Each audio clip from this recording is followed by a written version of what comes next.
Hello, this is Morgan Hughes, and this is my synopsis from Mr. Robinson's Summer School Session 2 OL3 class. For the synopsis, we did talk about chapters 4, 5, and 6, and in those chapters, we discussed verbal communication as well as nonverbal communication and listening and thinking.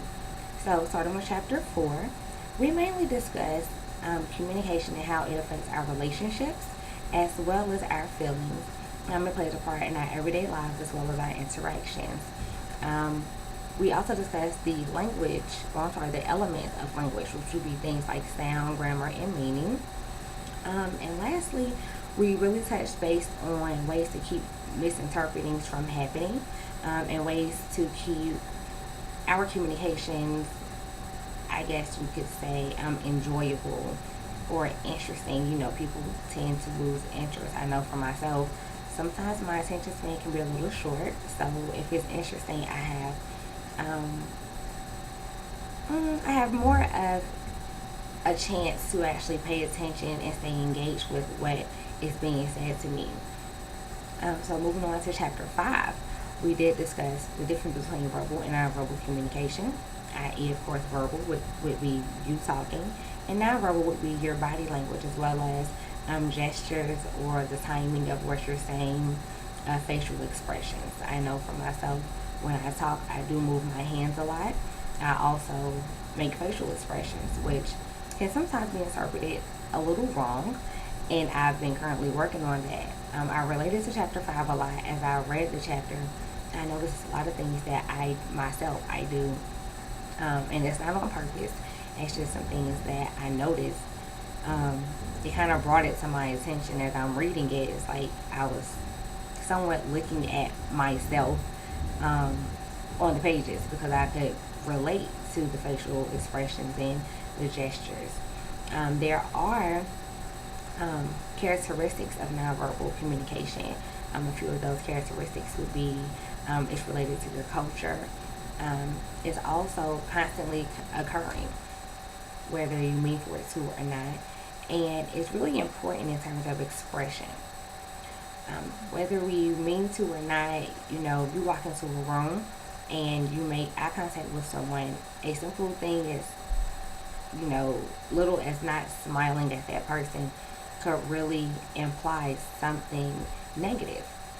Not that we mean to do it, but sometimes it happens that way. And then, of course, moving on to chapter 6 with listening and thinking. Listening pretty much helps us keep ourselves connected. It helps us keep connections in every aspect of our lives, whether it's home, work, you have your personal life, and I know a lot of people, like myself, I try to leave my work life at home, but listening and really taking those things in from different times of your day, it helps you understand your day, or it helps you understand your life a lot better. There are steps to listening. A few of those steps will be hearing and understanding, also evaluating. Whether or not we recognize it, we are constantly following those steps when we hear something. And, things that we probably don't want to hear, we may tend to tune out. And things that we feel like we really need to hear, we will actually, go through those steps in order to better understand what's being said to us. Also in chapter 6, we talked about pretty much taking advantage of the use of technology. Like kind of what we're doing now as a class. We're not meeting face to face on, let's say, Monday, Wednesday, and Fridays. We communicate as a class through using Google Hangout as well as recording our synopsis and our thoughts, and then we post them to YouTube. So this is a way that we are taking advantage of technology. Also, I know for myself, when I am at home and I'm reading, I tend to pull on Microsoft Word and type notes here and there if there's something that I feel like I need to remember, something that I may not understand. Later I can go back and look at that and read that and maybe, help myself get a better understanding, or to know, okay, you're really not going to understand this, so now you should ask for help. So that's one way I believe I really take advantage of technology. And then last but not least, in chapter 6, which I think is very important, we talked about the different cultures and how that can affect your communication, understanding the different cultures.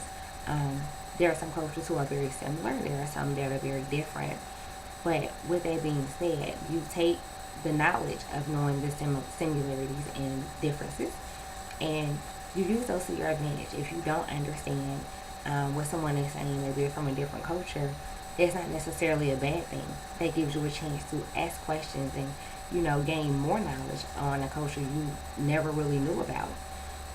As well as if you're talking to someone and they ask you a question, don't take it as, offensive.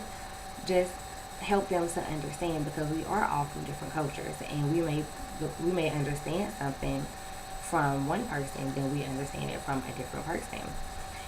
So with that being said, chapters 4, 5, and 6 again, we talked about verbal communication, i.e. speaking, nonverbal communication, like gestures and facial expressions and the timing, and listening and thinking, how that plays a part into what we interpret and what we understand.